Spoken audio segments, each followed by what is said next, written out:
सवितर्दुरितानि परासुव यद्भद्रं तन्न आसुव. ಪರಮ ಪೂಜ್ಯ ಸಿದ್ದೇಶ್ವರ ಸ್ವಾಮಿಗಳನ್ನು ಹಾಗೆ ಶ್ರೀಯುತ ರಾಜೀವ್ ದೀಕ್ಷಿತರನ್ನು ಕೂಡ ಮನಸ್ಸಿನಲ್ಲೇ ಸ್ಮರಿಸ್ತಾ ವೇದಿಕೆಯ ಮೇಲಿರುವಂತಹ ಎಲ್ಲ ಗಣ್ಯರಿಗೂ ಹಾಗೂ ಇಲ್ಲಿ ನೆರೆದಿರುವಂತಹ ಎಲ್ಲ ಬಂಧು ಭಗಿನಿಯರಿಗೂ ಕೂಡ ನನ್ನ ನಮಸ್ಕಾರಗಳು.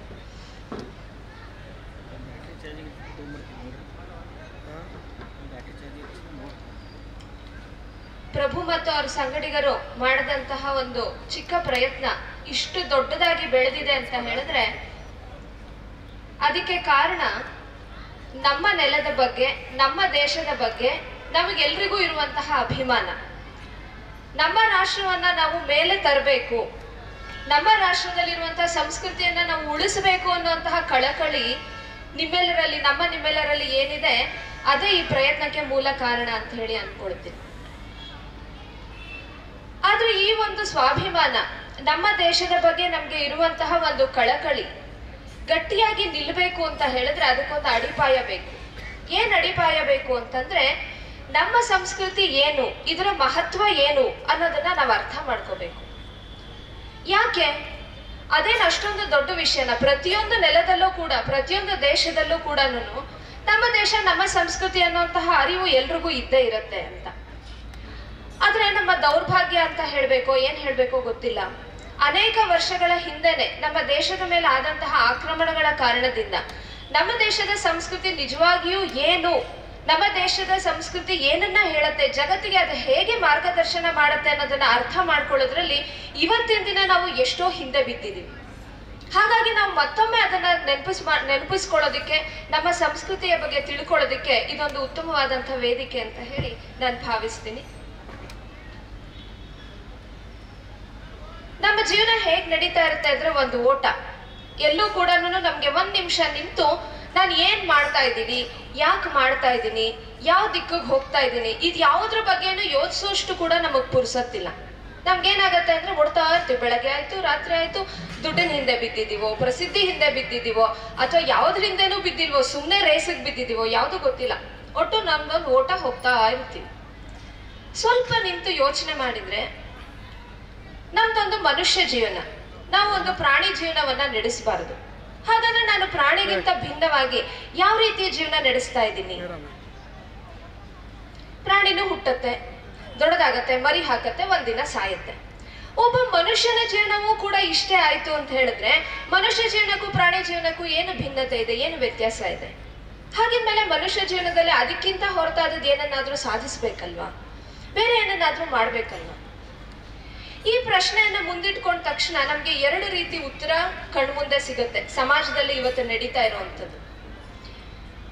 ಕೆಲವ್ರಿಗೆ ಅನ್ಸತ್ತೆ ಅಮೂಲ್ಯವಾಗಿ ಮನುಷ್ಯ ಜನ್ಮ ಸಿಕ್ಕಿದ್ಯಪ್ಪ, ಏನ್ ಮಾಡೋಣ ಇದರಲ್ಲಿ ಅಂತಂದ್ರೆ ಚೆನ್ನಾಗಿ ಖುಷಿ ಪಟ್ಬಿಡೋಣ, ಚೆನ್ನಾಗಿ ಎಂಜಾಯ್ ಮಾಡೋಣ, ಎಷ್ಟು ಸಾಧ್ಯವೋ ಅಷ್ಟು ಅನುಭವಿಸೋಣ, ನಾವು ಆರಾಮಾಗಿರ್ತೀವಿ, ಆರಾಮಾಗಿರೋಣ, ಹೇಗಾದ್ರೂ ಸರಿ, ನಾವ್ ಯಾರಿಗೆ ಏನ್ ಮಾಡಿದ್ರು ಸರಿ, ಯಾರ ಬಗ್ಗೆ ನೋಡಿದ್ರು ಸರಿ, ನೋಡದೇ ಇದ್ರು ಸರಿ, ನಮ್ ಖುಷಿ ಏನು, ನಮ್ಮ ಎಂಜಾಯ್ಮೆಂಟ್ ಏನು, ಅಷ್ಟು ಮುಗಿಸ್ಕೊಂಡ್ಬಿಡೋಣ. ಯಾಕಂದ್ರೆ ಜೀವನ ಚಿಕ್ಕದಾಗಿದೆ.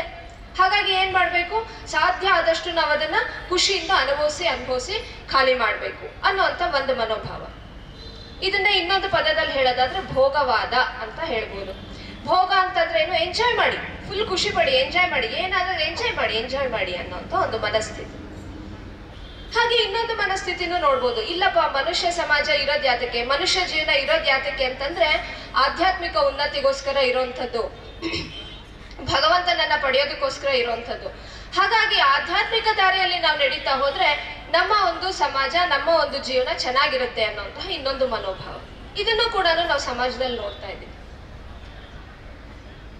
ಹಾಗಾದ್ರೆ ನಮ್ಮ ಸಂಸ್ಕೃತಿ ಭೋಗವಾದವನ್ನ ಹೇಳುತ್ತೋ, ಆಧ್ಯಾತ್ಮಿಕತೆಯನ್ನ ಹೇಳುತ್ತೋ, ಯಾವ ರೀತಿಯಲ್ಲಿ ಒಬ್ಬ ಮನುಷ್ಯ ಜೀವನ ಮಾಡಬೇಕು, ನಮ್ಮ ಸಂಸ್ಕೃತಿ ಏನು ಅನ್ನೋದನ್ನ ನಾವು ಅರ್ಥ ಮಾಡ್ಕೋಬೇಕು ಅಂದ್ರೆ ನಮ್ಮ ಸಂಸ್ಕೃತಿಯ ಮೂಲ ಸ್ರೋತಸ್ಸಾದಂತಹ ವೇದಗಳ ಕಡೆ ಒಂದ್ ಸ್ವಲ್ಪ ನಾವು ನಮ್ಮ ಗಮನವನ್ನ ಹರಿಸ್ಬೇಕು. ವೇದ ಅಂತ ಹೇಳಿದಾಗ ದಯವಿಟ್ಟು ಯಾರು ಕೂಡ ತಪ್ಪು ತಿಳಿಬೇಡಿ. ಯಾಕೆ ಅಂದ್ರೆ ಇವತ್ತು ಸಮಾಜದಲ್ಲಿ ವೇದ ಅನ್ನುವಂಥ ಶಬ್ದ ಕೇಳಿದ್ರೆ ಸಾಕು, ನಮ್ಗೆ ಬೇಕಾದಷ್ಟು ಅಪಾರ್ಥಗಳು, ಬೇರೆ ಬೇರೆ ಅಭಿಪ್ರಾಯಗಳು ನಮ್ಮ ಕಣ್ಣು ಮುಂದೆ ಬಂದ್ಬಿಡುತ್ತೆ. ಇದು ಯಾವುದೋ ಒಂದು ಜಾತಿಗೆ ಸೇರಿದ್ದು, ಯಾವುದೋ ಒಂದು ಜನಾಂಗಕ್ಕೆ ಸೇರಿದ್ದು, ಅಥವಾ ಯಾವುದೋ ಹಳೆಯ ಕಾಲದ ಯಾವ್ದ್ರದೋ ಬಗ್ಗೆ ಮಾತಾಡ್ತಾ ಇದ್ದಾರೆ. ಅಯ್ಯೋ ನಮಗೆ ಯಾಕಪ್ಪ, ಯಾರಿಗೆ ರಿಟೈರ್ ಆಯ್ತೋ ಅವರು ವೇದ ಪುರಾಣ ಇದ್ರ ಬಗ್ಗೆ ಯೋಚನೆ ಮಾಡ್ತಾರೆ. ಈ ರೀತಿಯ ಕಲ್ಪನೆಗಳು ನಮ್ಮ ಮನಸ್ಸಿನಲ್ಲಿ ಬಂದ್ಬಿಟ್ಟಿದೆ.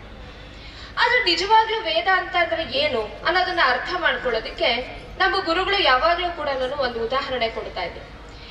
ಏನು ಉದಾಹರಣೆ ಅಂದ್ರೆ, ನಾವು ಅಂಗಡಿಯಿಂದ ಏನಾದ್ರೂ ಒಂದು ವಸ್ತು ತರ್ತೀವಿ ಅಂತ ಇಟ್ಕೊಳ್ಳೋಣ. ಆ ವಸ್ತುವನ್ನ ಹೇಗೆ ಬಳಸಬೇಕು ಅಂತ ಕೂಡ ಅದ್ರ ಜೊತೆಗೆ ನಮ್ಗೊಂದು ಚಿಕ್ಕ ಪುಸ್ತಕ ಕೊಡ್ತಾರೆ. ಅದನ್ನ ಯೂಸರ್ ಮ್ಯಾನ್ಯುಯಲ್ ಅಂತ ಕರಿತೀವಿ. ಆ ಪುಸ್ತಕ ಓದಿ ವಸ್ತುವನ್ನ ಬಳಸಿದ್ರೆ ಆ ವಸ್ತುವನ್ನ ನಾವು ಸರಿಯಾಗಿ ಬಳಸಕ್ಕಾಗತ್ತೆ. ಅದೇ ತರನೇನೆ ಈ ಒಂದು ಮನುಷ್ಯ ಶರೀರವನ್ನ ನಾವು ಹೇಗೆ ಉಪಯೋಗಿಸ್ಬೇಕು, ಈ ಮನುಷ್ಯ ಶರೀರ ನಮ್ಗೆ ಯಾಕೆ ಸಿಕ್ಕಿದೆ, ಇದರ ಗುರಿ ಏನು, ಇದನ್ನೆಲ್ಲ ಅರ್ಥ ಮಾಡ್ಕೋಬೇಕು ಅಂತಂದ್ರೆ ಅದ್ರ ಜೊತೆಗೆ ಭಗವಂತ ನಮ್ಗೊಂದು ಯೂಸರ್ ಮ್ಯಾನ್ಯುಯಲ್ ನ ಕೊಟ್ಟಿದ್ದಾನೆ, ಹೇಗೆ ಉಪಯೋಗಿಸ್ಬೇಕು ಅಂತ ತಿಳ್ಕೊಳ್ಳೋದಿಕ್ಕೆ. ಅದನ್ನೇ ವೇದ ಅಂತ ಕರಿತೀವಿ, ಬೇರೆ ಯಾವುದನ್ನೂ ಅಲ್ಲ. ಹೀಗಿದ್ಮೇಲೆ ವೇದ ಯಾರಿಗೆ ಸೇರಿದ್ದು, ಯಾರಿಗೆ ಸೇರಿಲ್ಲ, ಯಾವ ಕಾಲಕ್ಕೆ ಸೇರಿದ್ದು, ಯಾವ ಕಾಲಕ್ಕೆ ಸೇರಿಲ್ಲ ಅನ್ನೋಂಥ ಪ್ರಶ್ನೆ ಬರೋದೇ ಇಲ್ಲ. ವೇದ ಎಲ್ಲರಿಗೂ ಸೇರಿದ್ದು. ಯಾರು ಮನುಷ್ಯ ಜೀವನವನ್ನ ನಡೆಸಬೇಕು ಅಂತ ಅನ್ಕೊಂಡಿದಾರೋ, ಮನುಷ್ಯರಾಗಿ ಹುಟ್ಟಿದ ಮೇಲೆ ಅದು ನಮ್ಗೆ ಅನಿವಾರ್ಯ ಕೂಡ. ನಾವು ಮನುಷ್ಯ ಸಹಜವಾದಂತಹ ಜೀವನ ನಡೆಸಲೇಬೇಕು. ಆ ಜೀವನ ನಡೆಸಬೇಕಾದ್ರೆ ಖಂಡಿತವಾಗಿಯೂ ನಾವು ವೇದಗಳಲ್ಲಿ ಏನು ಜ್ಞಾನ ಇದೆ ಆ ಜ್ಞಾನನ ನಾವು ತಿಳ್ಕೊಳ್ಬೇಕಾಗಿದೆ. ಇವತ್ತು ಜಗತ್ತಿನಲ್ಲಿ ಎಷ್ಟೋ ಗ್ರಂಥಗಳಿದೆ, ಆಧ್ಯಾತ್ಮಿಕ ಗ್ರಂಥಗಳು ಅಂತ ಕರೆಸ್ಕೊಳ್ಳೋ ಅಂತಹ ಅನೇಕ ಗ್ರಂಥಗಳಿದೆ. ಆದ್ರೆ ಯಾವುದೂ ಕೂಡ ನಾನು ಕೇವಲ ಮನುಷ್ಯ ಮಾತ್ರರಿಗೆ ಅಂತ ಹೇಳಿರೋಂಥದ್ದು ನಾವೆಲ್ಲೂ ನೋಡಲ್ಲ. ನೀವು ಈ ವ್ಯಕ್ತಿಯನ್ನ ಒಪ್ತೀರಾ, ಹಾಗಾದ್ರೆ ನಿಮ್ಗೆ ಈ ಗ್ರಂಥ ಇದೆ, ಈ ಮತ ನಿಮಗೆ ತೆರೆದಿದೆ. ನೀವು ಈ ವ್ಯಕ್ತಿಯನ್ನ ನಂಬ್ತೀರಾ, ನೀವು ಇದ್ರ ಬಗ್ಗೆ ವಿಶ್ವಾಸ ಇಡ್ತೀರಾ, ಹಾಗಾದ್ರೆ ನಿಮಗಿದೆ ಅಂತ ಹೇಳ್ತಾರೆ. ಅಲ್ಲೆಲ್ಲ ಕಂಡೀಷನ್, ಯಾವುದೋ ವ್ಯಕ್ತಿ, ಯಾವುದೋ ಒಂದು ಸಮುದಾಯ, ಯಾವುದೋ ಒಂದು ಗುಂಪು, ಇದ್ರ ಬಗ್ಗೆ ನಮ್ಗೆ ವಿಶ್ವಾಸ ಇದ್ರೆ ಮಾತ್ರ ನಾವು ಆ ಗ್ರಂಥವನ್ನ ಓದೋದಿಕ್ಕೆ ಎಲಿಜಿಬಲ್, ಆ ಗ್ರಂಥವನ್ನ ನಾವು ತಿಳ್ಕೊಳ್ಳೋದಿಕ್ಕೆ ಅಥವಾ ನಾವು ಆ ಗುಂಪಿಗೆ ಸೇರೋದಿಕ್ಕೆ ನಾವು ಅರ್ಹರಾಗ್ತೀವಿ. ಅದ್ಯಾವುದೂ ಇಲ್ಲದೆ, ಯಾವುದೇ ಜಾತಿ, ಮತ, ಲಿಂಗ, ವಯಸ್ಸು ಯಾವುದರ ಭೇದವೂ ಇಲ್ಲದೆ ನಾನಾ ಬೇಕು ಅಂತ ಯಾರು ಹೊರಡ್ತಾನೆ, ತನ್ನ ಜೀವನದಲ್ಲಿ ಪ್ರತಿ ಹೆಜ್ಜೆಯಲ್ಲೂ ಕೂಡ ನಾನು ಸರಿಯಾದಂತಹ ಮಾರ್ಗದರ್ಶನ ಬೇಕು ಅಂತ ಯಾರು ಹೊರಡ್ತಾನೆ, ಅವನಿಗೆ ಪರಿಶುದ್ಧವಾದಂತಹ ಜ್ಞಾನವನ್ನು ಉಣಬಡಿಸುವಂತಹ ಗ್ರಂಥ ಯಾವ್ದಾದ್ರೂ ಜಗತ್ನಲ್ಲಿದ್ರೆ ಅದು ವೇದಗಳು ಮಾತ್ರ ಮತ್ತು ವೇದಗಳು ಮಾತ್ರ, ಬೇರೆ ಯಾವುದೂ ಇಲ್ಲ. ಇಂತಹ ವೇದಗಳನ್ನ ಯಾವುದೋ ಕಾರಣಕ್ಕೆ ನಾವು ಕೆಲವು ಜನರಿಗೆ ಅಂತ ಸೀಮಿತ ಮಾಡ್ಬಿಟ್ವಿ, ಮತ್ತೆ ಬರೀ ಉಚ್ಚಾರಣೆಗೆ ಅದಕ್ಕೆ ಅರ್ಥನೇ ನಮಗ್ ಗೊತ್ತಿಲ್ಲ ಇವತ್ತಿನ ದಿನ ಅಂತ ಪರಿಸ್ಥಿತಿಗೆ ಬಂದಿದ್ದೀವಿ. ಆದ್ರೆ ಅದರಲ್ಲಿರುವಂತಹ ಅರ್ಥವನ್ನ ನಾವು ತಿಳಿತಾ ಹೋದ್ರೆ ವೇದಗಳ ಉಚ್ಚಾರಣೆಯ ಜೊತೆಗೆ ಮನುಷ್ಯ ಜೀವನಕ್ಕೆ ಎಷ್ಟೋ ಲಾಭ ಇದೆ, ಮನುಷ್ಯ ಜೀವನವನ್ನ ನಾವು ಇನ್ನೂ ಎಷ್ಟೋ ಚೆನ್ನಾಗಿ ಮಾಡ್ಕೊಳ್ಬಹುದು. ಹಾಗಾಗಿ ವೇದಗಳ ಹಿನ್ನೆಲೆಯಲ್ಲಿ ನಮ್ಮ ಸಂಸ್ಕೃತಿ ಏನ್ ಹೇಳುತ್ತೆ, ಭೋಗವಾದವನ್ನ ಹೇಳುತ್ತಾ, ಆಧ್ಯಾತ್ಮಿಕತೆಯನ್ನ ಹೇಳುತ್ತಾ, ಇದ್ರ ಬಗ್ಗೆ ಸ್ವಲ್ಪ ವಿಶ್ಲೇಷಣೆಯನ್ನ ಮಾಡೋಣ. ಮೊದಲನೇದಾಗಿ ಭೋಗ ಅಂತಂದ್ರೆ ನಾವ್ ಏನಂತ ಅರ್ಥ ಮಾಡ್ಕೊಂಡಿದೀವಿ. ಭೋಗ ಅಂತ ಅಂದ ತಕ್ಷಣ ನಾವು ಅರ್ಥ ಮಾಡ್ಕೊಂಡಿರೋದು ನಮ್ಮ ಇಂದ್ರಿಯಗಳಿಗೆ ಏನು ಖುಷಿ ಆಗತ್ತೋ ಅದನ್ನ ಮಾಡ್ತಾ ಹೋಗೋದು. ಇದಕ್ಕೆ ಏನ್ ಅನ್ಕೊಂಡಿದೀವಿ, ಭೋಗ ಅಂತ ಹೇಳಿ ನಾವು ಅನ್ಕೊಂಡಿದೀವಿ. ಸರಿ, ಇಂದ್ರಿಯಗಳಿಗೆ ಖುಷಿ ಆಗಿದ್ದನ್ನ ಮಾಡ್ತಾ ಹೋದ್ರೆ ಎಲ್ಲಿಗೆ ಹೋಗ್ಬಿಡ್ತೀವಿ ಅಂತ ಒಂದ್ ಸ್ವಲ್ಪ ಯೋಚನೆ ಮಾಡೋಣ. ನನ್ಗೆ ಮೊಬೈಲ್ ಅಲ್ಲಿ ಒಂದು ಮೂವಿ ನೋಡೋದಕ್ಕೆ, ಫಿಲಂ ನೋಡೋದಕ್ಕೆ ಖುಷಿ ಆಗತ್ತೆ, ನೋಡ್ತೀನಿ. ಒಂದು ನೋಡಿದೆ, ಎರಡು ನೋಡಿದೆ, ಮೂರು, ಎಲ್ಲಿವರೆಗೂ ನೋಡ್ಬೋದು, ಎಷ್ಟೊತ್ತು ನೋಡ್ಬೋದು. ಕಣ್ಣೇನಾಗತ್ತೆ, ಕಿವಿ ಏನಾಗತ್ತೆ, ನಮ್ಮ ಮನಸ್ಥಿತಿ ಏನಾಗತ್ತೆ, ಆಯ್ತಾ? ಅದಕ್ಕೆ ಒಂದು ಮಿತಿ ಬಂದು ಹೋಯ್ತು. ಭೋಗ ಅನ್ನೋದು ಎಲ್ಲಿಗೆ ಹೋಯ್ತು, ಹಿಂಸೆ ಆಗಕ್ ಶುರುವಾಯ್ತು. ಭೋಗ ಎಲ್ಲಿ ಅತಿ ಆಗತ್ತೋ ಅಲ್ಲಿ ಹಿಂಸೆ ಪ್ರಾರಂಭ ಆಗತ್ತೆ. ನನಗೆ ಯಾವುದೋ ಒಂದು ಸ್ವೀಟ್ ಇಷ್ಟ ಅಂತ ಇಟ್ಕೊಳ್ಳೋಣ, ಜಿಲೇಬಿ ಇಷ್ಟ. ಜಿಲೇಬಿ ಇಷ್ಟ, ನಾನು ತಿಂತೀನಿ. ಮೊದಲನೇ ಜಿಲೇಬಿ ತಿಂತೀನಿ, ಏನಾಗತ್ತೆ, ಖುಷಿ ಆಗತ್ತೆ. ಎರಡನೇ ತಿಂದ್ರೆ ಪರವಾಗಿಲ್ಲ, ಮೂರನೇ ತಿಂದ್ರೆ ಕಷ್ಟಪಟ್ಟು ತಿನ್ಬೋದು. 10ನೇ ಜಿಲೇಬಿ ಕೊಟ್ರೆ ವಾಂತಿ ಬರೋ ಹಾಗಾಗುತ್ತೆ. ಅಂದ್ರೆ ಏನರ್ಥ, ನಾವ್ ಯಾವ್ದನ್ನ ಭೋಗ ಅಂತ ಕರಿತಿದೀವಿ ಆ ಭೋಗ ನಿಜವಾಗಿಯೂ ಭೋಗನೇ ಆಗಿಲ್ಲ. ನಾನ್ ಭೋಗದ ಹಿಂದೆ ನಾವ್ ಏನ್ ಓಡ್ತಾ ಇದೀವಿ, ಅಲ್ಲಿ ನನಗೆ ಸಂತೋಷ ಇದೆ ಅನ್ನೋದು ನಮ್ಮ ಭ್ರಮೆ ಮಾತ್ರ. ನಿಜವಾಗ್ಲೂ ನಮ್ಗಲ್ಲಿ ಸಂತೋಷ ಪೂರ್ತಿ ಸಿಗ್ತಾ ಇಲ್ಲ. ಆದ್ರೆ ನಾವು ಅನ್ಕೊಂಡಿದೀವಿ ಭೋಗ ಅಂತಂದ್ರೆ ಏನು, ಎಂಜಾಯ್ ಮಾಡು, ಖುಷಿ ಪಡು. ನಂಗೆ ಖುಷಿ ಆಯ್ತು, ಸಿಗರೇಟ್ ಸೇದ್ದೆ, ನನಗೇನೋ ಮತ್ತೆ ಇರಿಸ್ಕೊಂಡೆ, ಖುಷಿ ಆಯ್ತು. ಆಮೇಲಿಂದ ನೋಡಿ ಅವ್ರು ಎಲ್ಲಿರ್ತಾರೆ, ಕ್ಯಾನ್ಸರ್ ಹಾಸ್ಪಿಟಲ್ ಅಲ್ಲಿ ಮಲ್ಗಿರ್ತಾರೆ. ಈಗೇನಾಗ್ತಾ ಇದೆ, ಇಲ್ಲ. ಹಾಗಾದ್ರೆ ಮುಂದೆ ನಾವ್ ಏನ್ ನೋಡ್ತಾ ಇದೀವೋ ಖುಷಿ ಅಂತ, ಸಂತೋಷ ಅಂತ, ಅದು ನಿಜವಾಗಿಯೂ ಭೋಗದಲ್ಲೇ ಇರೋದ್ರಿಂದ ನಮಗೆ ಸಿಗ್ತಾ ಇಲ್ಲ. ಈ ಒಂದು ವಾಸ್ತವ ನಮಗೆ ಅರ್ಥ ಆಗತ್ತೆ. ಈ ವಾಸ್ತವವನ್ನ ನಾವು ಮನದಟ್ಟು ಮಾಡ್ಕೊಳ್ಬೇಕು. ಯಾಕೆ ಅಂತಂದ್ರೆ ನಾವೆಲ್ಲ ಅನ್ಕೊಂಡಿದೀವಿ ನಾವೇನು ಭೋಗದಿಂದ ಓಡ್ತಾ ಇಲ್ಲ ಅಂತ. ಆದ್ರೆ ನಾವು ಬೆಳಗಿಂದ ರಾತ್ರಿವರೆಗೂ ನಮ್ಮ ಕೆಲಸಗಳು ಏನ್ ಮಾಡ್ತಾ ಇದೀವಿ ಅಂತ ನೋಡಿದ್ರೆ ನಮ್ಗೆ ಫೆಸಿಲಿಟಿ ಇಲ್ಲದೆ ಇರಕ್ಕಾಗಲ್ಲ, ಅದ್ಯಾವುದೋ ಇಲ್ಲದೆ ಇರಕ್ಕಾಗಲ್ಲ. ನನಗೆ ಇಂಥದ್ದು ಬೇಕೇ ಬೇಕು, ಅಂಥ ವಸ್ತು ಬೇಕೇ ಬೇಕು, ನನ್ನ ಮನೆ ತುಂಬಾ ವಸ್ತುಗಳು ಇರಲೇಬೇಕು. ನಮ್ಗೆ ಸರಳತೆ ಹಾಗೂ ನಮ್ಗೆ ಎಷ್ಟಿದೆಯೋ ಅಷ್ಟರಲ್ಲಿ ಸಂತೋಷ ಪಡೋವಂಥದ್ದು ನಮ್ಮಲ್ಲಿ ಎಷ್ಟು ಜನಕ್ಕೆ ಇದೆ? ನಾವೆಷ್ಟು ತೃಪ್ತರಾಗಿದ್ದೀವಿ? ನಾವು ತೃಪ್ತರಾಗಿಲ್ಲ ಅಂದ್ರೆ ಅದ್ರ ಅರ್ಥ ಏನು? ನಾವು ಭೋಗದ ಹಿಂದೆ ಓಡ್ತಾ ಇದೀವಿ ಅಂತಾನೆ ಅರ್ಥ. ನಂಗೆ ಇನ್ನೂ ಅದು ಬೇಕು, ಇದು ಬೇಕು, ನಂಗೆ ಸಾಲದು, ಅದು ಸಿಗ್ಲಿಲ್ಲ, ಇದು ಸಿಗ್ಲಿಲ್ಲ, ಓಡ್ತಾನೆ ಇರ್ತೀವಿ. ಒಂದು ಮನೆ ಸಿಗ್ತಾ, ಅಯ್ಯೋ ಒಂದು ಮನೇಲಿ ನಾನಿರ್ಬೋದು, ನನ್ನ ಮಕ್ಳಿಗೆ ಇನ್ನೆರಡು ಮನೆ ಮಾಡ್ಬೇಕು, ನನ್ನ ಮಕ್ಳಿಗೆ ಮಾಡಾದ್ಮೇಲೆ ಅಯ್ಯೋ ನನ್ನ ಮಕ್ಳಿಗೆ ಮೊಮ್ಮಕ್ಳಿಗೆ ಒಂಚೂರು ಇರ್ಲಿ, ಅವ್ರಿಗಿರ್ಲಿ, ಇವ್ರಿಗಿರ್ಲಿ. ಎಲ್ಲಿಗೆ ನಿಲ್ಲತ್ತೆ ಹೇಳಿ? ಜಗತ್ತಿನ ಕೋಟ್ಯಾಧಿಪತಿಗಳು ಯಾರಿದ್ದಾರೆ? ಜಗತ್ತಿನಲ್ಲಿ ಟಾಪ್ ನಂಬರ್ 1 ಶ್ರೀಮಂತರು ಯಾರಿದ್ದಾರೆ? ಅವ್ರು ದುಡಿಯೋದ್ ನಿಲ್ಸಿದಾರ? ನಿಲ್ಸಿಲ್ಲ. ಯಾಕೆ ನಿಲ್ಲಿಸ್ಲಿಲ್ಲ? ಇನ್ನೂ ಸಾಕಾಗ್ತಿಲ್ಲ, ಏನೋ ತೃಪ್ತಿ ಇಲ್ಲ, ಬೇಕು ಬೇಕು ಬೇಕು ಅನ್ನೋಂತಹ ಒಂದು ಆತುರತೆ. ಇದನ್ನೇ ಭೋಗ ಅಂತ ಕರೆಯೋದು. ಭೋಗದ ಹಿಂದೆ ಹೋಗ್ತಾ ಇರ್ತೀವಿ. ಹಾಗೆ ಇನ್ನೊಂದು ದಾರಿ ನೋಡೋಣ. ಸರಿ, ಹಾಗಿದ್ರೆ ಆಧ್ಯಾತ್ಮಿಕ ದಾರಿಯಲ್ಲಿ ಹೋಗ್ಬಿಡೋಣಪ್ಪ. ಭೋಗದ ದಾರಿ ಬೇಡ, ನಾವು ಆಧ್ಯಾತ್ಮಿಕ ದಾರಿಯಲ್ಲಿ ಹೋಗೋಣ. ಆಧ್ಯಾತ್ಮಿಕ ದಾರಿ ಏನು ಅಂತ ತಕ್ಷಣ ಭಗವಂತನ ಒಂದು ಭಜನೆನೋ ಪೂಜೆನೋ ಮಾಡಿದ್ವಿ, ಅದೇ ಆಧ್ಯಾತ್ಮಿಕತೆ. ಬೆಳಗಿಂದ ಸಂಜೆವರೆಗೂ ಧ್ಯಾನ ಮಾಡಿದ್ವಿ, ಅದೇ ಆಧ್ಯಾತ್ಮಿಕತೆ ಅನ್ನೋಂಥ ಇನ್ನೊಂದು ನಮ್ಮ ಒಂದು ಮನಸ್ಥಿತಿ, ತಿಳುವಳಿಕೆ. ಸರಿ, ನಾನು ಬೆಳಗಿಂದ ಸಂಜೆವರೆಗೂ ಧ್ಯಾನ ಮಾಡ್ತಾ ಕೂತ್ಕೊಳ್ತೀನಿ. ಮಧ್ಯದಲ್ಲಿ ನನಗೆ ಹಶ್ವಾಗಲ್ವಾ? ಹಾಗೆ ಆಗತ್ತಾ? ಎದ್ದು ಬರಲೇಬೇಕಾ? ಈ ಲೌಕಿಕದ ಕಡೆ ಮುಖ ಮಾಡ್ಲೇಬೇಕಾ? ತಿನ್ಲೇಬೇಕಾ? ತಿನ್ನೋದಕ್ಕೆ ದುಡಿಲೇಬೇಕಾ? ಹಾಗಾದ್ರೆ ಪೂರ್ತಿ ಆಧ್ಯಾತ್ಮಿಕ ಜೀವನ ಎಲ್ಲಿ ಸಾಧ್ಯ? ಈ ಕಡೆ ಭೋಗ ಜೀವನದ ಕಡೆ ಹೋದ್ರೆ ರೋಗಕ್ಕೆ ಹೋಗ್ತೀವಿ. ಆಧ್ಯಾತ್ಮಿಕತೆಯಲ್ಲಿ ಇರೋಣ ಅಂತಂದ್ರೆ ಪೂರ್ತಿಯಾಗಿ ಆಧ್ಯಾತ್ಮಿಕ ಜೀವನವನ್ನು ನಡೆಸೋದಕ್ಕೆ ಸಾಧ್ಯನೇ ಇಲ್ಲ. ಇಂಪ್ರಾಕ್ಟಿಕಲ್, ಅದು ಒಂದು ಕಲ್ಪನೆ ಮಾತ್ರ. ಹಾಗ್ಯಾರು ಇರೋದಕ್ಕೆ ಸಾಧ್ಯ ಇಲ್ಲ. ಈ ಭೋಗ ಮತ್ತು ಆಧ್ಯಾತ್ಮ ಅಂತ ಹೇಳ್ಬೇಕಾದ್ರೆ ನಮ್ಮ ಗುರುಗಳು ಹೇಳಿದಂತ ಎರಡು ಘಟನೆ ನನ್ಗೆ ನೆನಪಾಗತ್ತೆ. ಒಂದ್ಸರ್ತಿ ಯಾವುದೋ ಒಂದು ಟ್ರೈನಲ್ಲಿ ಅವರು ಪ್ರಯಾಣ ಮಾಡ್ತಿದ್ರಂತೆ. ನಮ್ಮ ಗುರುಗಳು ಪಂಡಿತ ಸುಧಾಕರ್ ಚತುರ್ವೇದಿ ಅಂತ ಹೇಳಿ, ಅವರು ಗಾಂಧೀಜಿಯವರ ಜೊತೆ ಸ್ವಾತಂತ್ರ್ಯ ಹೋರಾಟದಲ್ಲಿ ಸಾಕಷ್ಟು ವರ್ಷಗಳು ಪಾಲ್ಗೊಂಡಿದ್ರು. ಅವಾಗ ಅವ್ರು ಇಡೀ ದೇಶದಲ್ಲಿ ಓಡಾಡ್ತಾ ಇದ್ರು. ಆ ಸಂದರ್ಭದಲ್ಲಿ ಅವ್ರು ಒಂದ್ಸಲಿ ಟ್ರೈನಲ್ಲಿ ಓಡಾಡ್ಬೇಕಾದ್ರೆ ಆ ಟ್ರೈನ್ ಅಪಘಾತಕ್ಕೆ ಒಳಗಾಯ್ತು. ತುಂಬಾ ಜನರಿಗೆ ತೊಂದರೆ ಆಯ್ತು, ಸತ್ರು, ತುಂಬಾ ಜನರಿಗೆ ಗಾಯಗಳಾಯ್ತು, ಎಲ್ಲ ಆಯ್ತು. ಆದ್ರೆ ಏನೋ ಭಗವಂತನ ಕೃಪೆಯಿಂದ ಅವ್ರಿಗೆ ಒಂದೇ ಒಂದು ಸಣ್ಣ ಗಾಯವೂ ಕೂಡ ಆಗಿರ್ಲಿಲ್ಲ. ಹಾಗಾಗಿ ಅವರು ತೀರ್ಮಾನ ಮಾಡಿದ್ರಂತೆ, ಭಗವಂತ ನಾನು ಉಳಿಸಿದ್ದಾನೆ ಅಂತಂದ್ರೆ ಇಲ್ಲಿ ಯಾರಿಗೆಲ್ಲ ತೊಂದರೆ ಆಗಿದೆ ಅವರಿಗೆ ನಾನೊಂದು ಸ್ವಲ್ಪ ಕಾಲ ಏನ್ ಮಾಡ್ತೀನಿ, ಸೇವೆಯನ್ನ ಮಾಡಿ ಇಲ್ಲಿದ್ದು ಆಮೇಲಿಂದ ನಾನು ಮುಂದೆ ಹೋಗ್ತೀನಿ ಅಂತ ನಿರ್ಧಾರ ಮಾಡಿದ್ರು. ಅಲ್ಲೇ ಉಳ್ಕೊಂಡು ಅವ್ರ ಸೇವೆ ಮಾಡ್ಬೇಕಾದ್ರೆ ಯಾರೋ ಒಬ್ಬ ವ್ಯಾಪಾರಿ, ಅವನೇನ್ ವ್ಯಾಪಾರ ಅಂತಂದ್ರೆ ಕೋಳಿ ವ್ಯಾಪಾರ. ಅವನಿಗೆ ಸಿಕ್ಕಾಪಟ್ಟೆ ಏಟ್ ಆಗ್ಬಿಟ್ಟಿದೆ ಅಪಘಾತದಲ್ಲಿ. ಅವನು ಇನ್ನೇನ್ ಸಾಯೋ ಸ್ಥಿತಿಲಿದ್ದಾನೆ. ಆ ಸಾಯೋಗಳಿಗೆ ಎಲ್ಲ ಅವನಿಗೆ ಏನ್ ಯೋಚನೆ ಅಂತಂದ್ರೆ ನನ್ ಕೋಳಿ ಅವನ ಅರೆ ಪ್ರಜ್ಞಾವಸ್ಥೆಯಲ್ಲಿ ಇದಾನಂತೆ. ಆದ್ರೂ ಅವನಿಗೆ ನೆನಪಾಗ್ತಿರೋದೇನಂದ್ರೆ ನನ್ ಕೋಳಿ ಎಷ್ಟಿತ್ತು, ಅದ್ ಮರಿ ಹಾಕ್ಲಿಲ್ವಾ, ಹೀಗೆ ಯೋಚನೆ ಮಾಡ್ಕೊಂಡು ಕೊನೆಗೆ ಅವನ್ ಹಾಗೆ ಪ್ರಾಣ ಬಿಟ್ಟ. ಕೋಳಿ ಅಂತ ಹೇಳ್ಕೊಂಡು ಆ ಘಟನೆಯನ್ನ ಹೇಳಿ ಯಾವಾಗ್ಲೂ ಹೇಳೋರು, ಮನುಷ್ಯನಿಗೆ ನಾನು ಈ ಜೀವನದಲ್ಲಿ ದುಡ್ಡು ಮಾಡ್ಬೇಕು, ನಾನೇನೋ ಅನುಭವಿಸ್ಬಿಡ್ಬೇಕು ಅನ್ನೋಂಥ ಆತುರತೆ ಎಷ್ಟು ಅಂತಂದ್ರೆ ನಾನು ಸಾಯೋಗಳಿಗೆ ಕೂತಿದ್ರು ಕೂಡ ನನ್ ಕೋಳಿ ಅಂತ ಅನ್ಕೊಂಡ್ ಸತ್ತ. ಇದು ಒಂದು ದಿಕ್ಕಾದ್ರೆ ಇನ್ನೊಂದು ತುದಿ, ಅದನ್ನು ಕೂಡ ಅವರೊಂದು ಘಟನೆ ಹೇಳೋರು. ಹೀಗೆ ಸಮಾಜ ಸೇವೆ ಮಾಡ್ಬೇಕಾದ್ರೆ ಗೋವುಗಳ ಸಂರಕ್ಷಣೆ ಮಾಡಬೇಕು, ಸಮಾಜದಲ್ಲಿ ಗೋಹತ್ಯೆ ಆಗ್ಬಾರ್ದು. ಯಾಕೆ ಅಂತಂದ್ರೆ ಒಂದು ಗೋವು ಬದುಕಿರುವಾಗ ಅದೇನು ನಮ್ಗೆ ಹಾಲು ಕೊಡತ್ತೆ ಅಥವಾ ಗೊಬ್ಬರ ಕೊಡತ್ತೆ, ಗಂಜಲ ಕೊಡತ್ತೆ, ಇವುಗಳಿಂದ ಎಷ್ಟು ಉತ್ಪತ್ತಿ ಇದೆ, ಅವುಗಳಿಂದ ಎಷ್ಟು ಜನರ ಹೊಟ್ಟೆ ತುಂಬಿಸಬಹುದು ಅನ್ನೋಂಥ ಒಂದು ಸ್ಟ್ಯಾಟಿಸ್ಟಿಕ್ಸ್ ನ ಲೆಕ್ಕ ಹಾಕಿದ್ರೆ ಗೋವನ್ನ ಕಳೆದು ತಿಂದಾಗ ಒಂದು ಹೊತ್ತು ಕೇವಲ ಕೆಲವು ಜನರಿಗೆ ಆಹಾರ ಆಗತ್ತೆ. ಆದ್ರೆ ಗೋವನ್ನ ನಾವು ಕಾಪಾಡ್ಕೊಂಡು ಬಂದ್ರೆ ಅದರ ಇಡೀ ಜೀವಮಾನದಲ್ಲಿ ಸಾವಿರಾರು ಜನ ಬದುಕಬಹುದು ಅನ್ನೋಂಥ ಒಂದು ಸ್ಟ್ಯಾಟಿಸ್ಟಿಕ್ಸ್. ಈ ಹಿನ್ನೆಲೆಯನ್ನ ಇಟ್ಕೊಂಡು ಅವರು ಸಮಾಜದಲ್ಲಿ ಕೆಲಸ ಮಾಡ್ತಾ ಇದ್ರು.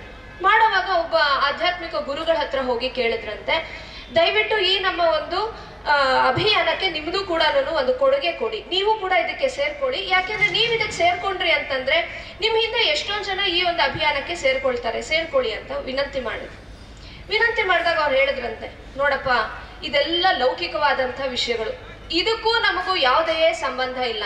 ನಾವು ಆಧ್ಯಾತ್ಮಿಕತೆಯನ್ನ ಮಾತ್ರ ಇಟ್ಕೊಂಡವರು, ಏನೋ ಧ್ಯಾನ ಪೂಜೆ ಇದರಲ್ಲಿ ನಾವಿರ್ತೀವಿ. ಈ ನಿಮ್ಮ ಕ್ರಾಂತಿ, ಈ ನಿಮ್ಮ ಅಭಿಯಾನ ಎಲ್ಲ ನೀವು ಮಾಡ್ಕೊಳ್ಳಿ, ನನಗೂ ಅದಕ್ಕೂ ಸಂಬಂಧ ಇಲ್ಲ ಅಂತ ಹೇಳಿದ್ರಂತೆ. ಅವಾಗ ಇವ್ರು ಪ್ರಶ್ನೆ ಮಾಡಿದ್ರಂತೆ, ಸರಿ ಆದ್ರೆ ನಿಮಗ್ ಹಶ್ವಾದಾಗ ನೀವು ಇದೇ ಲೋಕಕ್ಕೆ ಬರ್ತೀರೋ ಇನ್ನೆಲ್ಲಿಗೆ ಹೋಗ್ತೀರಾ ಅಂತ ಏನ್ ಹೇಳ್ತಾರೆ? ಇದು ಇನ್ನೊಂದು ತುದಿ. ನಾನು ಆಧ್ಯಾತ್ಮಿಕ ದಾರಿಯಲ್ಲಿ ಇರ್ತೀನಿ ಅಂತ ಇನ್ನೊಂದು ತುತ್ತದ್ದು. ಹಾಗಿದ್ರೆ ಯಾವುದು ಸರಿ? ಭೋಗವಾದದ ಕಡೆ ಹೋಗೋಣ, ಆಧ್ಯಾತ್ಮಿಕತೆಯ ಕಡೆ ಹೋಗೋಣ? ನಮ್ಮ ಸಂಸ್ಕೃತಿ ಯಾವುದನ್ನ ಬಿಂಬಿಸುತ್ತೆ? ಇದನ್ನ ನಾವು ಯೋಚನೆ ಮಾಡಿ ಮೂಲದಲ್ಲಿರುವಂತ ವೇದಗಳ ಚಿಂತನೆಗೆ ನಾವು ನೋಡಿದಾಗ ನಮ್ಗೆ ಇವತ್ತು ಭೋಗ ಬೇರೆ, ಆಧ್ಯಾತ್ಮ ಬೇರೆ. ಆದ್ರೆ ನಿಜವಾಗಿಯೂ ನೋಡಿದ್ರೆ ಭೋಗ ಬೇರೆ ಅಲ್ಲ, ಆಧ್ಯಾತ್ಮ ಬೇರೆ ಅಲ್ಲ. ಎಲ್ಲಿ ಸರಿಯಾದಂತಹ ಭೋಗ ಇದೆಯೋ, ಎಲ್ಲಿ ನಾವು ನಿಜವಾಗಿಯೂ ಅನುಭವಿಸ್ತಾ ಇದ್ದೀವೋ, ಅದರ ಹಿನ್ನೆಲೆಯಲ್ಲಿ ಆಧ್ಯಾತ್ಮ ಇರಲೇಬೇಕು. ನಿಜವಾಗಿಯೂ ನಾನು ಸುಖವಾಗಿ ಜೀವನ ಮಾಡ್ತಾ ಇದ್ದೀನಿ, ಈ ಜೀವನವನ್ನ ನಾನು ಎಂಜಾಯ್ ಮಾಡ್ತಾ ಇದ್ದೀನಿ ಅಂತ ಯಾರು ಹೇಳಬಲ್ಲ, ಅವನ ಹಿಂದೆ ಆಧ್ಯಾತ್ಮಿಕತೆ ಇರಲೇಬೇಕು. ಹಾಗೇನೆ ಎಲ್ಲಿ ಭೋಗವೇ ಇಲ್ಲವೋ ಆ ಥರ ಯಾರು ಬದುಕಕ್ ಸಾಧ್ಯ ಇಲ್ಲ. ಭೋಗವೇ ಇಲ್ಲದೆ ಆಧ್ಯಾತ್ಮಿಕತೆಯಲ್ಲಿ ನಾನು ಇರ್ತೀನಿ ಅಂತ ಯಾರೂ ಹೇಳಕ್ಕಾಗಲ್ಲ. ಯಾಕೆಂದ್ರೆ ಈ ದೇಹ ಇರೋವರೆಗೂ ಈ ಲೋಕದ ಚಟುವಟಿಕೆಗಳು, ಈ ಲೋಕದ ಕರ್ತವ್ಯಗಳಲ್ಲಿ ನಾವು ಯಾವತ್ತೂ ಕೂಡ ಇರಲೇಬೇಕು. ಇದೆರಡೂ ಕೂಡ ಒಟ್ಟಿಗೆ ಇರೋಂಥದ್ದು, ಒಂದೇ ನಾಣ್ಯದ ಎರಡು ಮುಖವೇ ಹೊರತು ಭೋಗವಾದ ಬೇರೆ, ಆಧ್ಯಾತ್ಮವಾದ ಬೇರೆ ಅನ್ನೋಂಥದ್ದು ನಮ್ಮ ಸಂಸ್ಕೃತಿ ಅಲ್ಲ. ಯಾಕೆ ನಾನು ಈ ವಿಷಯವನ್ನು ಹೇಳ್ತಾ ಇದ್ದೀನಿ ಅಂತಂದ್ರೆ, ನಮ್ಮ ಸಂಸ್ಕೃತಿಯನ್ನ ಅರ್ಥ ಮಾಡ್ಕೊಳ್ಳುವಾಗ ನಾವು ಕೇವಲ ಆಧ್ಯಾತ್ಮ ಪ್ರಧಾನವಾದಂತಹ ದೇಶ, ನಾವು ಬೇರೆ ಯಾವುದು ಲೌಕಿಕ ಕೆಲಸಗಳನ್ನ ನಾವು ಮಾಡೋದಿಲ್ಲ ಅನ್ನೋಂತಹ ಒಂದು ಚಿತ್ರಣ ಹೊರಗಿನ ಸಮಾಜದಲ್ಲಿ ಇದೆ. ಆದ್ರೆ ನಿಜವಾಗ್ಲೂ ಹಾಗಲ್ಲ. ನಮ್ಮ ದೇಶ ಯಾವತ್ತೂ ಕೂಡ ಭೋಗವನ್ನು ಮತ್ತು ಆಧ್ಯಾತ್ಮಿಕತೆಯನ್ನು ಒಟ್ಟೊಟ್ಟಿಗೆ ತಗೊಂಡು ಹೋದಂತಹ ದೇಶ, ಮತ್ತು ನಿಜವಾದ ಭೋಗ ಇರೋಂಥದ್ದೇ ಆಧ್ಯಾತ್ಮಿಕ ಹಿನ್ನೆಲೆಯಲ್ಲಿ. ಒಂದು ಉದಾಹರಣೆ ನೋಡೋಣ. ಹೇಗೆ ಸಾಧ್ಯ ಇದು? ನೀವೇನೋ ಹೇಳಿದ್ರಿ, ಹೇಗಾಗತ್ತಪ್ಪ ಅಂತ ಯೋಚನೆ ಮಾಡೋದಾದ್ರೆ,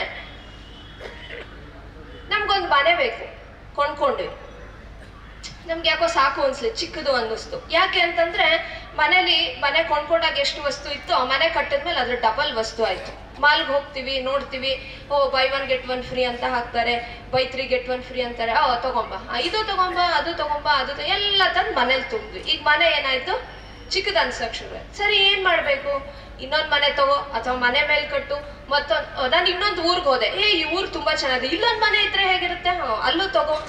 ಇವಾಗ ಇತ್ತೀಚಿನ ದಿನಗಳಲ್ಲಂತೂ ಹೇಗಿದೆ ಅಂತಂದ್ರೆ, ನಾವ್ ಯಾವ ಊರಲ್ಲಿ ಕೆಲಸ ಮಾಡ್ತೀವಿ ಅಲ್ಲೊಂದು ಅಪಾರ್ಟ್ಮೆಂಟ್ ಸಾಲಲ್ಲ, ಅದಕ್ಕೆ ಫಾರಂ ಲ್ಯಾಂಡ್, ಇನ್ನೆಲ್ಲ ಒಂದ್ ಕಡೆ ಜಮೀನು, ಹೀಗೆ ಕೊಂಡ್ಕೋತಾ ಹೋದ್ವಿ. ಇದಕ್ಕೆಲ್ಲ ಸಾಲ ಸೋಲ ಮಾಡಿರ್ತೀವ? ಅಥವಾ ಇದಕ್ಕೆಲ್ಲಾನು ದುಡ್ಡು ಹೊಂದಿಸ್ಬೇಕಾ? ಬಿಸ್ನೆಸ್ ಮಾಡಿ ದುಡ್ಡು ಹೊಂದಿಸ್ಬೇಕೋ, ಯಾರ ಕೈ ಕೆಳಗಾದ್ರೂ ಕೆಲಸ ಮಾಡಿ ದುಡ್ಡು ಹೊಂದಿಸ್ಬೇಕೋ? ನಾವು ಆ ಮನೇಲಿ ಎಷ್ಟೊತ್ತಿರ್ತೀವಿ? ಆ ಮನೇಲಿ ಯಾರು ಇರ್ತಾರೆ?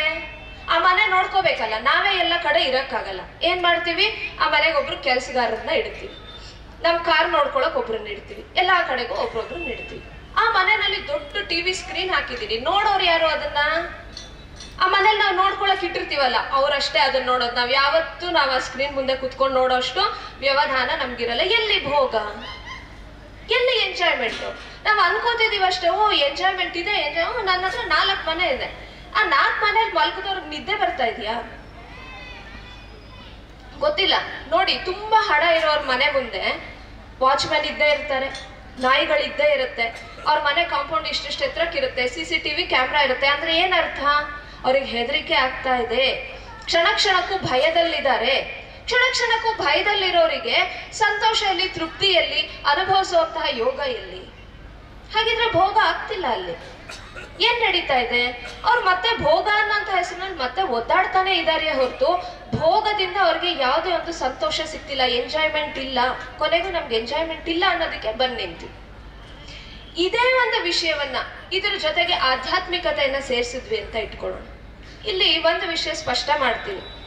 ಆಧ್ಯಾತ್ಮ ಅನ್ನುವಂಥ ಪದದ ಅರ್ಥ ಇದೆಯಲ್ಲ, ಅದು ಕೂಡ ನಾವು ತುಂಬಾ ತಪ್ಪಾಗಿ ಅರ್ಥೈಸಿದೀವಿ. ಆಧ್ಯಾತ್ಮ ಅಂತಂದ್ರೆ ಮತ್ತೇನು ಅಲ್ಲ. ಆಧ್ಯಾತ್ಮ ಅಂತಂದ್ರೆ ನಾವೇನೋ ಈ ಲೋಕ ಬಿಟ್ಟು ಹೊರಗಿಂದು ಅಂತ ಅನ್ಕೊಂಡಿದೀವಿ. ಆದ್ರೆ ಲೋಕ ಬಿಟ್ಟು ಹೊರಗಿಂದಲ್ಲ. ಈ ನಮ್ಮ ಒಂದು ಮನುಷ್ಯ ಅನ್ನುವಂಥ ಒಂದು ದೇಹ ಏನಿದೆ, ಇದು ಕೇವಲ ದೇಹ ಅಲ್ಲ, ಅದ್ರ ಹಿಂದೆ ಇರುವಂತಹ ಆತ್ಮ ಮತ್ತು ದೇಹದ ಒಂದು ಸಂಯೋಜನೆಯೇ ನಿಜವಾಗಿಯೂ ಮನುಷ್ಯ ಅಂತ ಅರ್ಥ ಮಾಡ್ಕೊಂಡು ಆತ್ಮನಲ್ಲಿ ಇರುವಂತಹ ದುರ್ಗುಣಗಳು ಯಾವ್ದಿದೆ, ನಮ್ಮಲ್ಲಿ ಇರುವಂತಹ ಕೆಟ್ಟ ಗುಣಗಳು ಯಾವ್ದಿದೆ, ಅದನ್ನ ನಾನು ಎಷ್ಟೆಷ್ಟು ಕಡಿಮೆ ಮಾಡ್ಕೊಳ್ತಾ ಹೋಗ್ತೀನೋ ಅದನ್ನ ಆಧ್ಯಾತ್ಮ ಅಂತ ಕರೀತಾರೆ. ಕೂತ್ಕೊಂಡೆ ನಾನು ಬೆಳಗಿಂದ ಸಂಜೆವರೆಗೂ ಧ್ಯಾನ ಮಾಡಿದೆ. ಆಚೆ ಎದ್ ಬಂದ ತಕ್ಷಣ ನಾನು ಧ್ಯಾನ ಮಾಡೋದಕ್ಕೆ ಯಾರಿಗೋ ಡಿಸ್ಟರ್ಬ್ ಮಾಡಿದ್ರು, ಯಾರೋ ನನಗೆ ತೊಂದರೆ ಮಾಡಿದ್ರು ಅಂತ ಬಾಯಿಗೆ ಬಂದ ಹಾಗೆ ಕೆಟ್ಟ ಭಾಷೆಯಲ್ಲಿ ಬೈದೆ. ಇದೆಂತ ಆಧ್ಯಾತ್ಮ? ನಾನು ಅಲ್ಲಿ ಕೂತ್ಕೊಂಡು ಪೂಜೆ ಮಾಡಿದೆ, ದೇವಸ್ಥಾನಕ್ಕೆ ಹೋಗಿ ಬಂದೆ. ಈ ಕಡೆ ಎದ್ದು ಬರ್ತಿದ್ದಾಗೆ ದಾರಿನಲ್ಲಿ ಯಾರೋ ಅಡ್ಡ ಬಂದ್ರು ಅಂತ ಹೇಗೆ ಏನ್ ಪದಗಳು ಬೇಕಾದ್ರೂ ಬಳಸಿ ಬೈಯಕ್ ಶುರು ಮಾಡಿದೆ.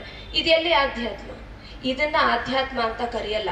ನಮ್ಮಲ್ಲಿ ಇರುವಂತಹ ದುಷ್ಟ ಗುಣಗಳನ್ನ, ದುಷ್ಟ ಸಂಸ್ಕಾರಗಳನ್ನ ಎಷ್ಟೆಷ್ಟು ನಾವು ಕಡಿಮೆ ಮಾಡ್ಕೊಳ್ತಾ ಹೋಗ್ತೀವೋ, ನಮ್ಮನ್ನ ನಾವು ಮೊದಲು ಗುರುತಿಸ್ಕೋಬೇಕು. ನನ್ನಲ್ಲಿ ಎಲ್ಲಿ ತಪ್ಪಿದೆ, ಎಲ್ಲಿ ತೊಂದರೆ ಇದೆ.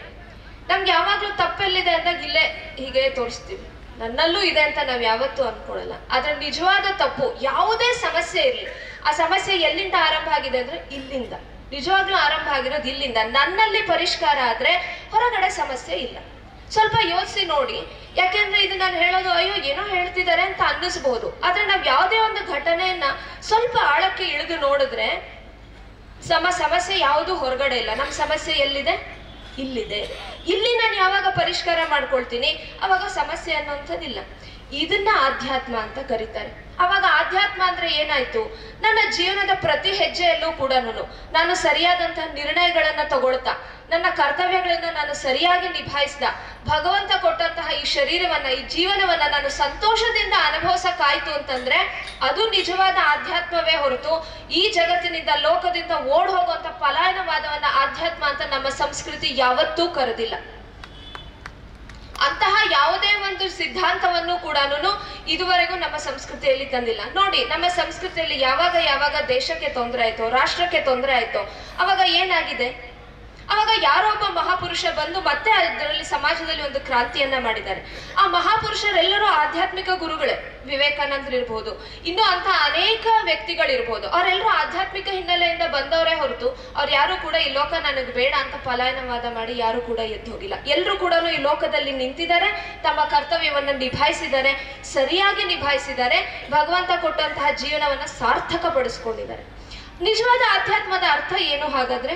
ನಾವು ಯಾವಾಗ ಈ ಜೀವನವನ್ನ ಸಾರ್ಥಕ ಪಡಿಸ್ಕೊಳ್ತೀವೋ, ಸರಿಯಾದ ಭೋಗ ಅಂದ್ರೆ ಏನು ಅಂತ ಅರ್ಥ ಮಾಡ್ಕೊಳ್ತೀವೋ, ಅವಾಗ ಈ ನಮ್ಮ ಜೀವನ ಭೋಗ ಮತ್ತು ಆಧ್ಯಾತ್ಮದ ಒಂದು ಸುಂದರವಾದಂತಹ ಸಾಮರಸ್ಯದಿಂದ ಕೂಡಿರುತ್ತೆ. ನಮ್ಮ ಜೀವನ ಕೂಡ ಚೆನ್ನಾಗಿರುತ್ತೆ.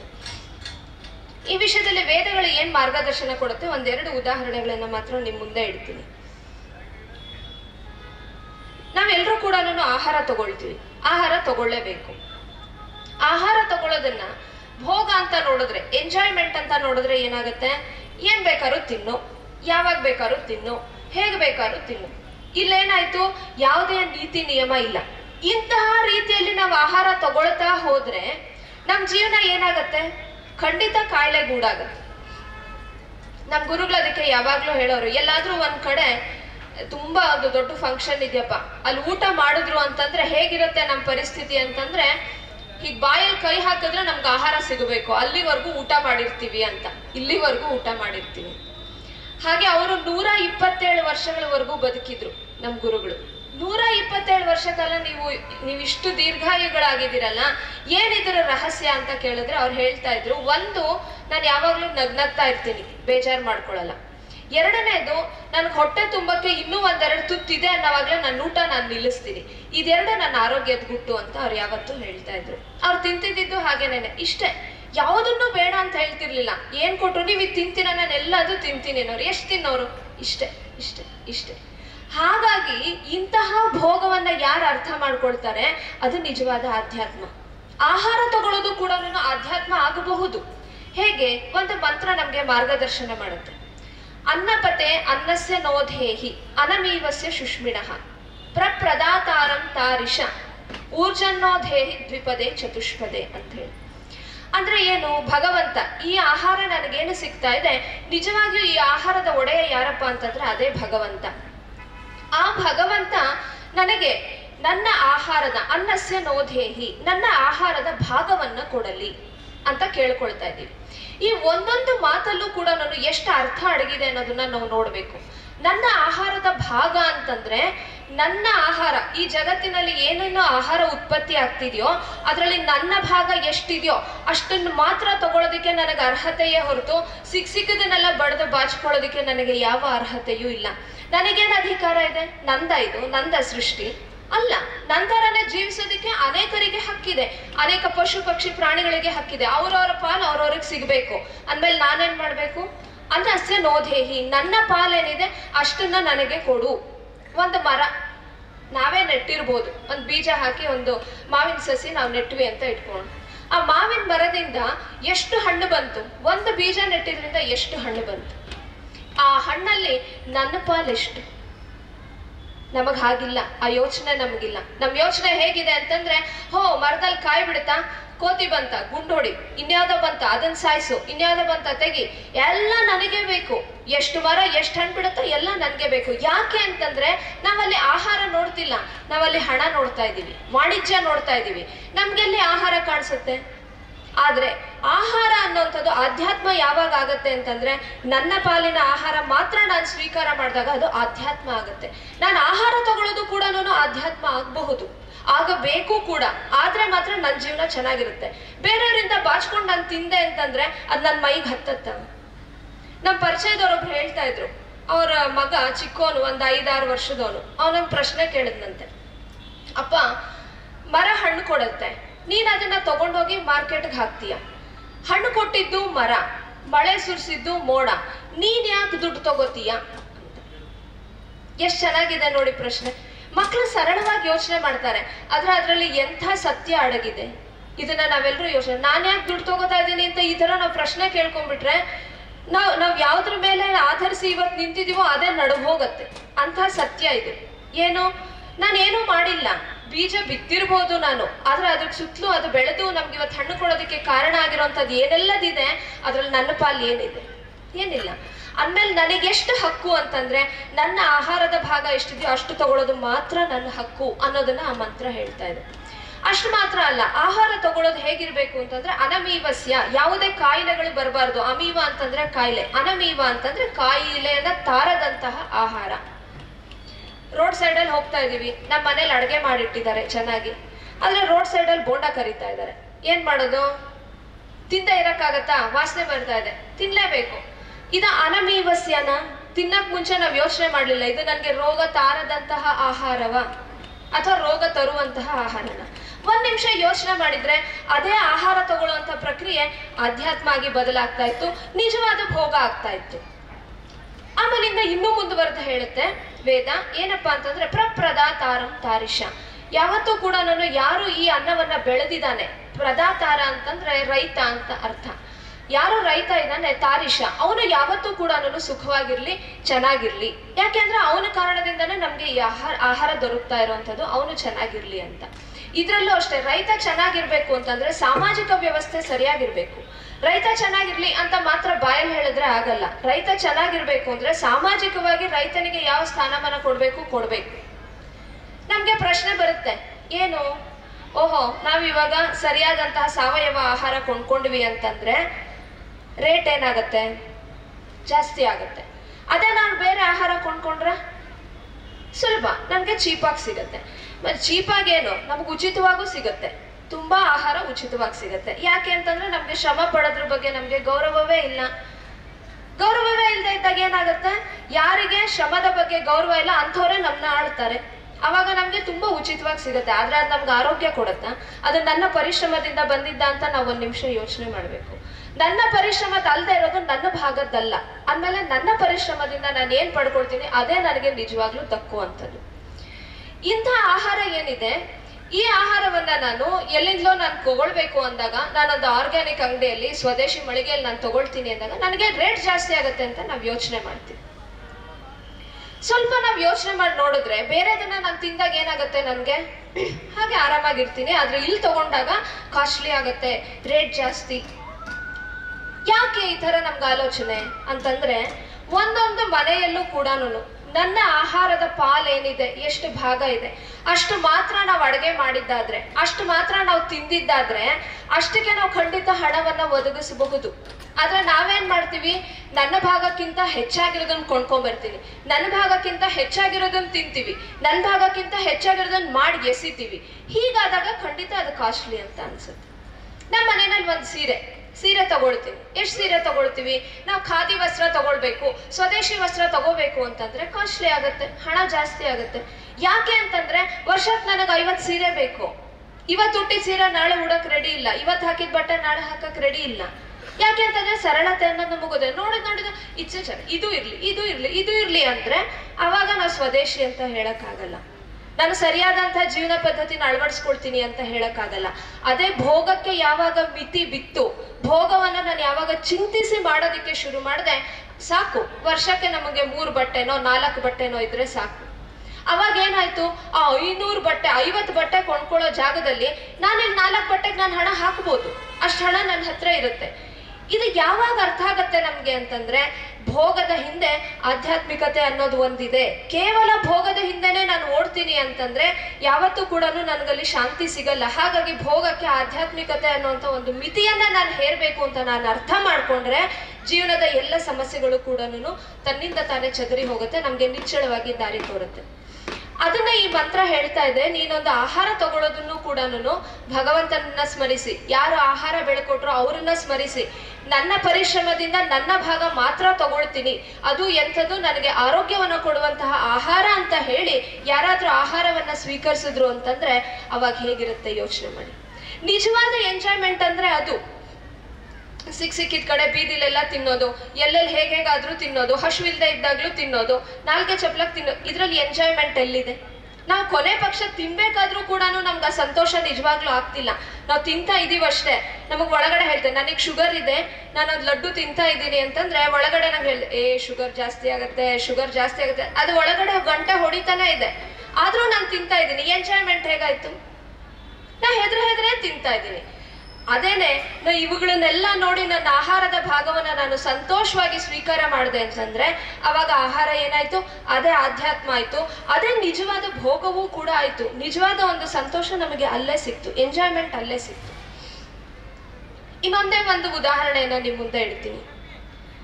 ಹಣ ಮಾಡಬೇಕು, ಹಣದ ಹಿಂದೆ ಹೋಗ್ಬೇಕು ಅನ್ನೋಂಥದ್ದು ನಮ್ಮೆಲ್ಲರ ತುಡಿತ. ಯಾವಾಗ್ಲೂ ಹೋಗ್ತಾ ಇರ್ಬೇಕು ಹಣದ ಹಿಂದೆ.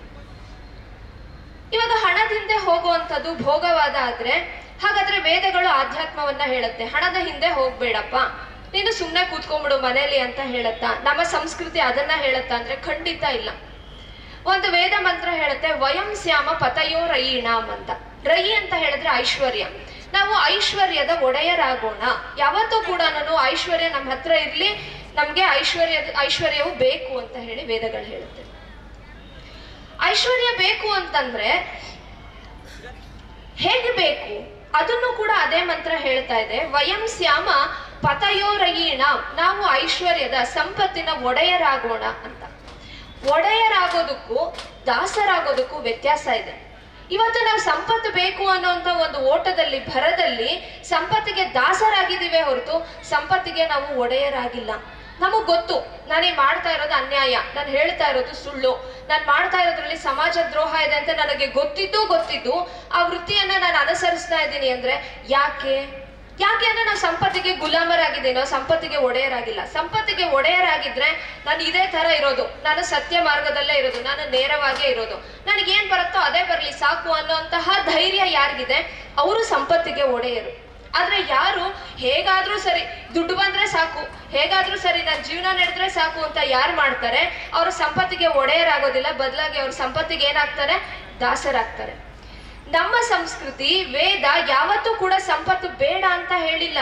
ಏನ್ ಹೇಳಿದೆ? ಸಂಪತ್ತಿಗೆ ಒಡೆಯನಾಗಿ ಬದುಕು, ಸಂಪತ್ತಿಗೆ ದಾಸನಾಗಿ ಬದುಕಬೇಡ ಅಂತ ಹೇಳಿದೆ. ಹಾಗೆ ಇನ್ನೂ ಒಂದು ಮಂತ್ರ ಹೇಳುತ್ತೆ, ಸಂಪತ್ತನ್ನ ಗಳಿಸೋದು ನಾವು ಪ್ರತಿನಿತ್ಯ ಮಾಡುವಂತಹ ನಮ್ಮ ವೃತ್ತಿಯೂ ಕೂಡ ಆಧ್ಯಾತ್ಮ ಆಗ್ಬೇಕು ಅಂತಂದ್ರೆ ಸಂಪತ್ತೇನು ಅನ್ನೋದನ್ನ ನಾವು ಸರಿಯಾಗಿ ಅರ್ಥ ಮಾಡ್ಕೋಬೇಕು. ಅದ್ರ ಹಿಂದೆಯೇ ಆಧ್ಯಾತ್ಮಿಕತೆಯ ಹಿಂದೆನೆ ನಿಜವಾದಂತಹ ಭೋಗ, ನಿಜವಾದಂತಹ ಎಂಜಾಯ್ಮೆಂಟ್. ಏನ್ ಹೇಳುತ್ತೆ ವೇದ?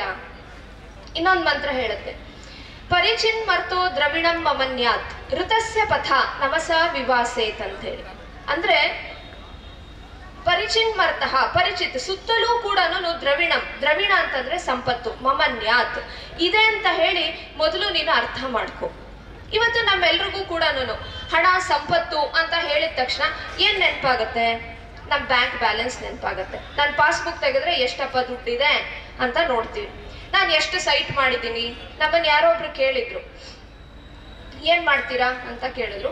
ಈ ತರ ನಾವು ಈ ವಿಷಯವನ್ನ ಸಂಸ್ಕೃತ ವೇದ ಈ ವಿಷಯವನ್ನ ಎಲ್ಲ ಕಡೆ ಪಾಠ ಮಾಡ್ತೀವಿ ಅಂತ ಹೇಳಿದಾಗ, ಈ ತರ ಪ್ರೊಫೆಷನ್ ನಲ್ಲಿ ನೀವ್ ಎಷ್ಟು ಗಳಿಸ್ತೀರಾ? ನಿಮ್ಗೇನು ಮಾಡ್ಕೊಂಡಿದ್ದೀರಾ ನೀವು ಇದುವರೆಗೂನು? ಎಷ್ಟು ಕಾರ್ ತಗೊಂಡ್ರ, ಬಂಗ್ಲೆ ತಗೊಂಡ್ರ, ಏನ್ ಮಾಡ್ಕೊಂಡ್ರಿ ಅಂತ ಕೇಳಿದ್ರು. ಮೊದ್ಲು ಸುಮ್ನಿದ್ದೆ, ನಾ ಏನ್ ಹೇಳಿಲ್ಲ. ಆಮೇಲೆ ಅದನ್ನೇ 2-3 ಸಲ ಕೇಳಿದಾಗ ನಂಗೆ ತಡ್ಕೊಳಕ್ ಆಗ್ಲಿಲ್ಲ. ಕೊನೆಗೆ ಹೇಳಿದೆ, ನಾವೇನ್ ಸಂಪತ್ತು ಗಳಿಸಿದೀವಿ ಅಂತಂದ್ರೆ ಒಂದು ತೃಪ್ತಿ ಇದೆ, ಸಮಾಜಕ್ಕೆ ನಾನು ಒಳ್ಳೆ ವಿಷಯ ಕೊಡ್ತಾ ಇದ್ದೀನಿ, ಸಮಾಜದಲ್ಲಿ ಎಷ್ಟೊಂದು ಜನರಿಗೆ ನಾವು ಒಂದು ಒಳ್ಳೆ ವಿಚಾರನ ಹರಡ್ತಿದೀವಿ ಅನ್ನೋ ತೃಪ್ತಿ ಇದೆ, ಸಂತೋಷ ಇದೆ.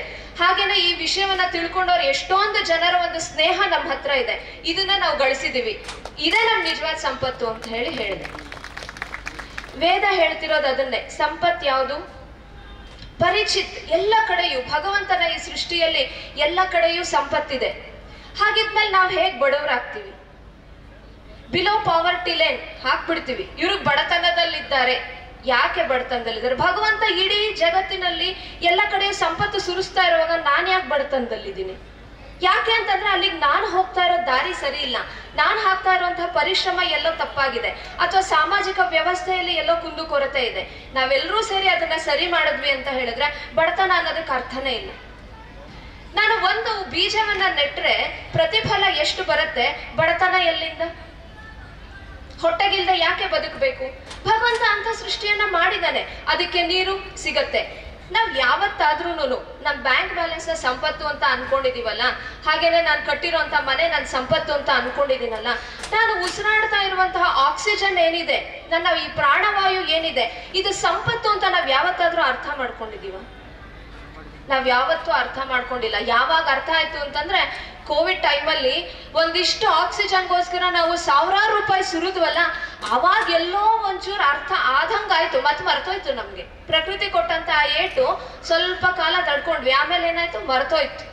ಅದು ಸಂಪತ್ತು ಅಂತ ಅನಿಸ್ಲೇ ಇಲ್ಲ ನಮ್ಗೆ. ಭಗವಂತ ಕೊಟ್ಟಿರುವಂತಹ ಈ ಆಕ್ಸಿಜನ್ ಅನ್ನ ಉಳಿಸ್ಕೋಬೇಕು, ಯಾಕೆಂದ್ರೆ ಅದು ನನ್ನ ಸಂಪತ್ತು. ಗೊತ್ತಿಲ್ಲ, ನನ್ನ ಪರಿವಾರ, ನನ್ನ ಕುಟುಂಬ ಅದು ಒಂದು ಸಂಪತ್ತು. ನಾನು ನನ್ನ ಗಂಡ ಅಥವಾ ನನ್ನ ಹೆಂಡತಿ ಚೆನ್ನಾಗಿದ್ದೀವಿ ಅಂತಂದ್ರೆ ಇದೊಂದು ಸಂಪತ್ತು. ಇಲ್ಲ, ನಮಗ ಅನಿಸ್ಲಿಲ್ಲ. ನಮ್ಮ ಮಕ್ಕಳ ಹತ್ರ ನಾವು ಗೌರವ ಪಡೆದಿದ್ದೀವಿ, ನಮ್ಮ ಮಕ್ಕಳ ಹತ್ರ ನಾವು ಸ್ನೇಹ ಪಡೆದಿದ್ದೀವಿ ಅಂದ್ರೆ ಇದೊಂದು ಸಂಪತ್ತು. ಗೊತ್ತಿಲ್ಲ, ಇದ್ಯಾವುದನ್ನು ನಾವು ಸಂಪತ್ತು ಅಂತ ಪರಿಗಣಿಸ್ಲೇ ಇಲ್ಲ. ನನ್ನ ಆರೋಗ್ಯ, ಈ ನನ್ನ ದೇಹ ಇದೊಂದು ಸಂಪತ್ತು. ನನಗೆ ಗೊತ್ತಿಲ್ಲ. ನನಗೆ ಸಂಪತ್ತು ಕಾಣ್ತಿರೋದೆಲ್ಲಿ? ನಾನು ಅಲ್ಲಿ ಕೆಲ್ಸಕ್ಕೆ ಹೋಗ್ತೀನಿ, ಸಂಬಳ ತರ್ತೀನಿ, ಇಲ್ಲಿ ನನ್ನ ಬ್ಯಾಂಕ್ ಬ್ಯಾಲೆನ್ಸ್ ಜಾಸ್ತಿ ಆಗುತ್ತೆ, ಇದು ಮಾತ್ರ ಸಂಪತ್ತು ಅಂತ ಪರಿಗಣಿಸಿದೀವಿ.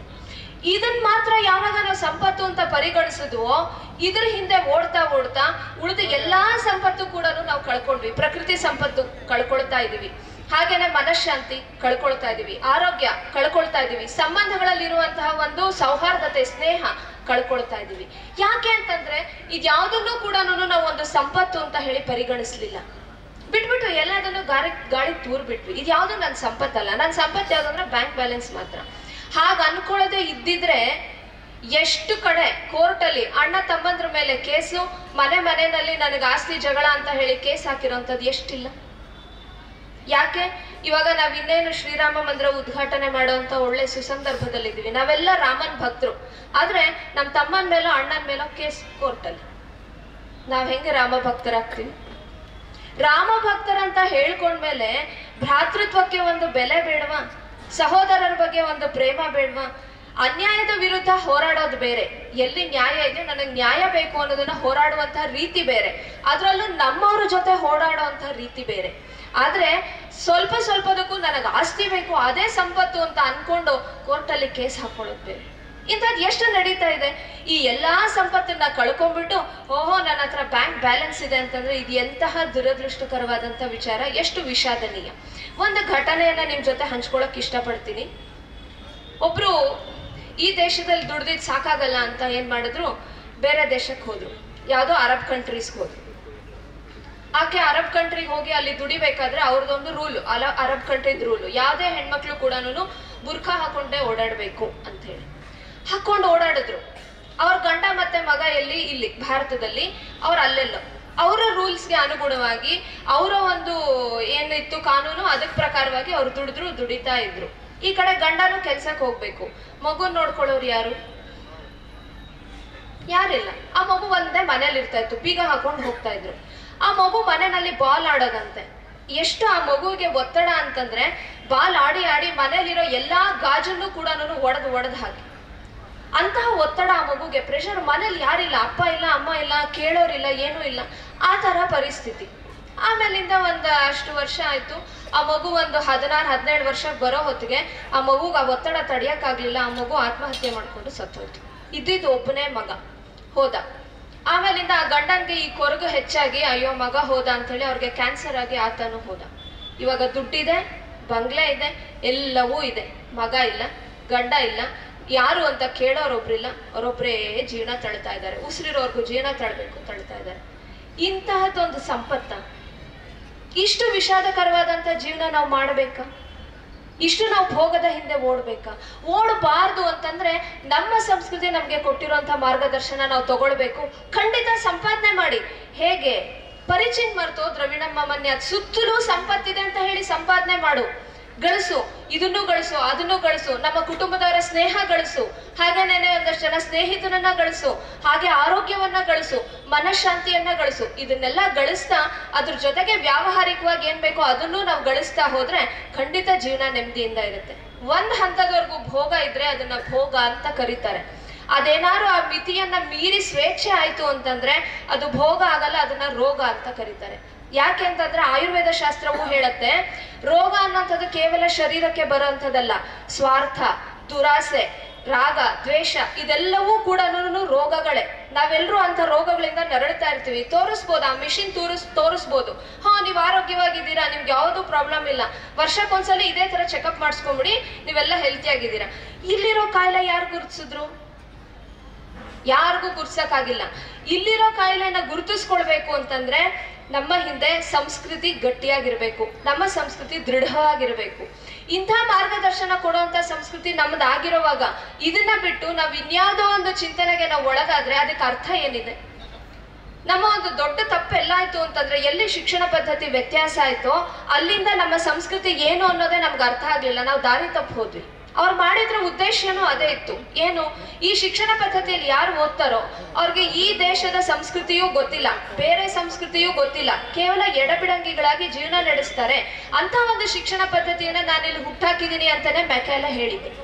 ಅದೇ ಶಿಕ್ಷಣ ಪದ್ಧತಿ ಇವತ್ತಿಗೂ ಕೂಡ ನಡೀತಾನೆ ಇದೆ.